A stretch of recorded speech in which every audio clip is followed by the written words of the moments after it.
ನಾವು ತಮಾಷೆಗೆ ಅವನ ಬಳಿ ನೋಟು ಮುದ್ರಿಸುವ ಯಂತ್ರವಿದೆ ಎಂಬ ಮಾತನ್ನು ತುಂಬ ಶ್ರೀಮಂತರು ಮತ್ತು ಆಡಂಬರದ ಜೀವನ ನಡೆಸುವವರ ಬಗ್ಗೆ ಬಳಸುತ್ತೇವೆ.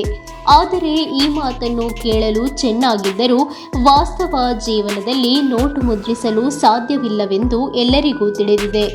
ಈ ಹಣವನ್ನು ಸೃಷ್ಟಿಸಿದವರು ಯಾರು? ಸರ್ಕಾರ ಎಲ್ಲರಿಗೂ ನೋಟು ಮುದ್ರಿಸಿ ಕೊಟ್ಟರೆ ಶ್ರೀಮಂತರಾಗಲು ಸಾಧ್ಯನಾ?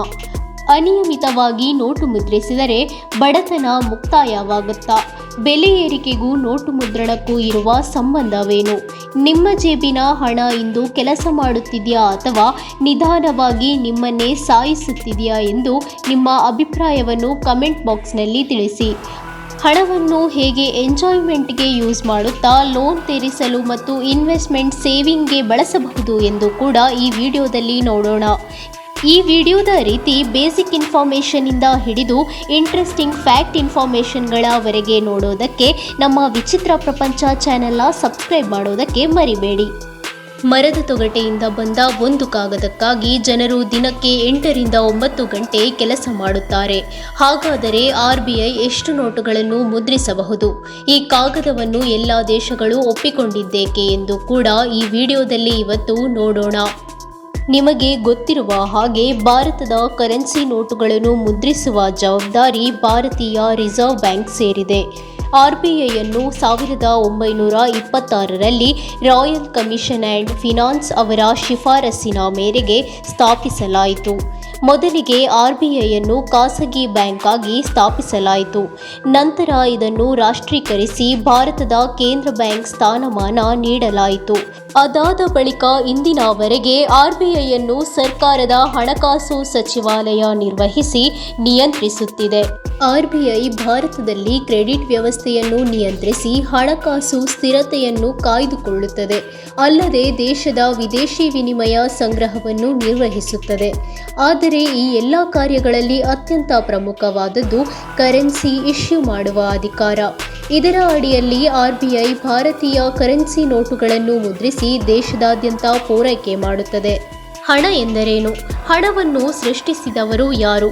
ವಾಸ್ತವದಲ್ಲಿ ನೀವು ಅಂದುಕೊಂಡ ಹಾಗೆ ಹಣಕ್ಕೆ ಸ್ವಂತ ಮೌಲ್ಯವಿಲ್ಲ. ಅದು ಕೇವಲ ಕಾಗದ ಎಂದು ಹೇಳಿದರೆ ನೀವು ಕೂಡ ಶಾಕ್ ಆಗಬಹುದು. ಜಗತ್ತಿನಲ್ಲಿ ಯಾರೂ ನಿಮಗೆ ಉಚಿತವಾಗಿ ಹಣ ಕೊಡುವುದಿಲ್ಲ. ನೀವು ಅವರಿಗೆ ಮೌಲ್ಯ ಕೊಟ್ಟಾಗ ಅಥವಾ ಕೆಲಸ ಮಾಡಿದಾಗ ಮಾತ್ರ ಹಣ ಸಿಗುತ್ತದೆ. ಆಫೀಸ್ನಲ್ಲಿ ಕೆಲಸ ಮಾಡಿದರೆ ಸಂಬಳ ಸಿಗುತ್ತದೆ. ಅಂಗಡಿ ಮಾಲೀಕ ವಸ್ತು ಕೊಟ್ಟಾಗ ಹಣ ಪಡೆಯುತ್ತಾನೆ. ಹಣ ಎಂದರೆ ಮೌಲ್ಯ. ಹಣ ಬೇರೆ ಬೇರೆ ಕಾಲದಲ್ಲಿ ಬೇರೆ ಬೇರೆ ರೂಪದಲ್ಲಿತ್ತು. ಮೊದಲು ಧಾನ್ಯಗಳಿಂದ ವ್ಯವಹಾರ, ನಂತರ ಚಿನ್ನ, ಏಕೆಂದರೆ ಅದು ಹಾಳಾಗುವುದಿಲ್ಲ. ಆದರೆ ಚಿನ್ನ ಹೊತ್ತುಕೊಂಡು ಹೋಗುವುದು, ಸುರಕ್ಷತೆ, ನಕಲಿ ಎಲ್ಲವೂ ಕಷ್ಟವಾಗುತ್ತಿತ್ತು. ಆಗ ಸರ್ಕಾರ ಒಂದು ವ್ಯವಸ್ಥೆ ತಂದಿತು. ಚಿನ್ನವನ್ನು ಸರ್ಕಾರದ ಬಳಿ ಠೇವಣಿ ಇಡಿ, ಬದಲಾಗಿ ಒಂದು ರಸೀದಿ ನೀಡಲಾಗುತ್ತಿತ್ತು. ಆ ರಸೀದಿಯನ್ನೇ ಮುಂದೆ ಕಾಗದದ ಹಣ ಎಂದು ಮಾಡಲಾಯಿತು. ವಾಸ್ತವದಲ್ಲಿ ಕಾಗದದ ಹಣಕ್ಕೆ ಸ್ವಂತ ಮೌಲ್ಯವಿಲ್ಲ. ಅದು ಕೇವಲ ಒಂದು ಕಾಗದ. ಸರ್ಕಾರ ಈ ನೋಟಿನ ಮೇಲೆ ಬರೆದಷ್ಟು ಮೌಲ್ಯವನ್ನು ನಾನು ಕೊಡುತ್ತೇನೆ ಎಂದು ಭರವಸೆ ನೀಡಿದಾಗ ಮಾತ್ರ ಹಣಕ್ಕೆ ಮೌಲ್ಯ ಬರುತ್ತದೆ. RBI ಗವರ್ನರ್ ಸಹಿ ಅದಕ್ಕೆ ಇರುತ್ತದೆ. ಡಿಮಾನಿಟೈಸೇಷನ್ ಸಮಯದಲ್ಲಿ ಸರ್ಕಾರ 500 ಮತ್ತು 1000 ರೂಪಾಯಿ ನೋಟಿನ ಮೇಲಿನ ಭರವಸೆ ಹಿಂಪಡೆದಾಗ ಅವು ಕಾಗದವಾಗಿ ಬಿಟ್ಟವು. ಹಾಗಾದರೆ ಡಾಲರ್ ಕುಸಿದಾಗ ಭಾರತದ ರೂಪಾಯಿ ಕೂಡ ಕುಸಿತವಾಗುವುದು ಏಕೆ ಎಂದು ನೋಡೋಣ. ಡಾಲರ್ ಕುಸಿದಾಗ ಜಗತ್ತಿನ ಹಣಕಾಸು ಮಾರುಕಟ್ಟೆಯಲ್ಲಿ ಗೊಂದಲ ಉಂಟಾಗುತ್ತದೆ. ಅಂತಹ ಸಮಯದಲ್ಲಿ ವಿದೇಶಿ ಹೂಡಿಕೆದಾರರು ಅಪಾಯ ತೆಗೆದುಕೊಳ್ಳಲು ಇಷ್ಟಪಡುವುದಿಲ್ಲ. ಅವರು ಭಾರತದಂಥ ದೇಶಗಳಿಂದ ತಮ್ಮ ಹಣವನ್ನು ಹೊರತೆಗೆದುಕೊಳ್ಳುತ್ತಾರೆ. ಇದರಿಂದ ರೂಪಾಯಿಯನ್ನು ಮಾರಾಟ ಮಾಡಿ ಬೇರೆ ಕರೆನ್ಸಿಗಳನ್ನು ಖರೀದಿಸುವುದು ಹೆಚ್ಚಾಗುತ್ತದೆ. ಪರಿಣಾಮವಾಗಿ ರೂಪಾಯಿಗೆ ಬೇಡಿಕೆ ಕಡಿಮೆಯಾಗುತ್ತದೆ ಮತ್ತು ಅದರ ಮೌಲ್ಯ ಇಳಿಯುತ್ತದೆ. ಇನ್ನೊಂದೆಡೆ ಭಾರತಕ್ಕೆ ಬೇಕಾಗಿರುವ ತೈಲ, ಅನಿಲ, ಯಂತ್ರೋಪಕರಣಗಳು ಮುಂತಾದ ವಸ್ತುಗಳನ್ನು ಹೆಚ್ಚಾಗಿ ವಿದೇಶಗಳಿಂದ ತರಬೇಕು. ಇದೆಲ್ಲದರ ಬೆಲೆ ಡಾಲರ್ನಲ್ಲಿ ನಿಗದಿಯಾಗಿರುತ್ತದೆ. ಡಾಲರ್ ಅಸ್ಥಿರವಾದಾಗ ಈ ಆಮದು ವ್ಯವಹಾರಗಳು ದುಬಾರಿಯಾಗುತ್ತದೆ. ಜೊತೆಗೆ ಭಾರತ ತೆಗೆದುಕೊಂಡಿರುವ ವಿದೇಶಿ ಸಾಲಗಳು ಕೂಡ ಡಾಲರ್ಗೆ ಸಂಬಂಧಿಸಿದ್ದರಿಂದ ಅವನ್ನು ತೀರಿಸಲು ಹೆಚ್ಚು ರೂಪಾಯಿಗಳು ಬೇಕಾಗುತ್ತದೆ.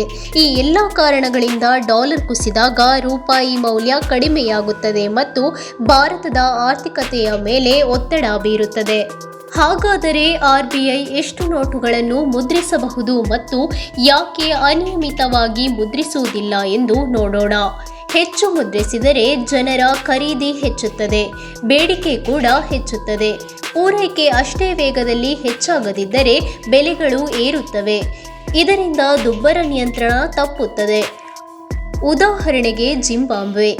ಅಲ್ಲಿ ಅತಿಯಾದ ಹಣ ಮುದ್ರಣದಿಂದ ಹೈಪರ್ ಇನ್ಫ್ಲೇಷನ್ ಉಂಟಾಗಿ ಜನರು ಒಂದು ಬ್ರೆಡ್ ಖರೀದಿಸಲು ನೋಟುಗಳ ಗುಚ್ಛಗಳನ್ನೇ ತೆಗೆದುಕೊಂಡು ಹೋಗಬೇಕಾದ ಪರಿಸ್ಥಿತಿ ನಿರ್ಮಾಣವಾಗಿತ್ತು. 2008ರ ಅಂಕಿಅಂಶಗಳ ಪ್ರಕಾರ ಜಿಂಬಾಬ್ವೆಯ ದುಬ್ಬರ ದರ 79.6 ಬಿಲಿಯನ್ ಶೇಕಡ ಎಂದು ಅಂದಾಜಿಸಲಾಗಿತ್ತು. ಇದರಿಂದ RBI ಮತ್ತು ಭಾರತ ಸರ್ಕಾರ ಅನಿಯಮಿತವಾಗಿ ಹಣ ಮುದ್ರಿಸುವುದನ್ನು ತಪ್ಪಿಸುತ್ತವೆ. ಇಲ್ಲವಾದರೆ ಭಾರತದ ಆರ್ಥಿಕ ಸ್ಥಿತಿಯು ವೆನೆಜುಲಾ ಮತ್ತು ಜಿಂಬಾಬ್ವೆಯಂತೆ ದುರ್ಬಲವಾಗುತ್ತದೆ.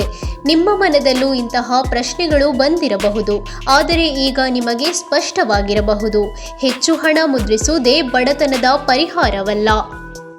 ಹಾಗೆಯೇ ಸ್ವಲ್ಪ ಆದಾಯದಲ್ಲೇ ಆರ್ಥಿಕವಾಗಿ ಸುಸ್ಥಿರವಾಗಿಯೂ ಜೀವನವನ್ನು ಆನಂದಿಸಬಹುದು. ನಿತ್ಯದ ಖರ್ಚಿಗೆ ಒಂದು ಭಾಗ, ಎಮರ್ಜೆನ್ಸಿ ಫಂಡ್ ಮತ್ತು ಸುರಕ್ಷತೆಗೆ ಒಂದು ಭಾಗ ಮತ್ತು ಹೂಡಿಕೆಗೆ ಒಂದು ಭಾಗವನ್ನು ಕಾಯ್ದಿರಿಸಿ. ಹೆಚ್ಚಿನ ಬಡ್ಡಿಯ ಸಾಲಗಳನ್ನು ಮೊದಲು ತೀರಿಸಿ ಹಂತ ಹಂತವಾಗಿ EMI ಪಾವತಿಸಿ ಸಾಲದ ಒತ್ತಡ ಕಡಿಮೆ ಮಾಡಿಕೊಳ್ಳಿ. ಸಣ್ಣ ಆದಾಯಕ್ಕೂ ಸರಿಯಾದ ಹೂಡಿಕೆ ಮಾಡಬಹುದು. ಉದಾಹರಣೆಗೆ PPF, ಬ್ಯಾಂಕ್ FD ಅಥವಾ ಕನಿಷ್ಠ SIP ಮೂಲಕ ಹೀಗೆ ನಿಧಾನವಾಗಿ ಬಂಡವಾಳ ಹೆಚ್ಚಿಸಬಹುದು. ಜೀವನದ ಸಣ್ಣ ಸಂತೋಷಕ್ಕಾಗಿ ಕಡಿಮೆ ವೆಚ್ಚದ ಮನರಂಜನೆ, ಮನೆಯಲ್ಲೇ ಚಲನಚಿತ್ರ ವೀಕ್ಷಣೆ, ಸ್ನೇಹಿತ ಕುಟುಂಬದ ಜೊತೆಗೆ ಸಾಂಸ್ಕೃತಿಕ ಚಟುವಟಿಕೆಗಳಲ್ಲಿಯೇ ಆನಂದವನ್ನು ಕಂಡುಹಿಡಿಯಬಹುದು. ವಿಡಿಯೋ ಇಷ್ಟ ಆದರೆ ಲೈಕ್ ಮತ್ತು ನಿಮ್ಮ ಫ್ರೆಂಡ್ಸ್ಗೆ ಶೇರ್ ಮಾಡಿ.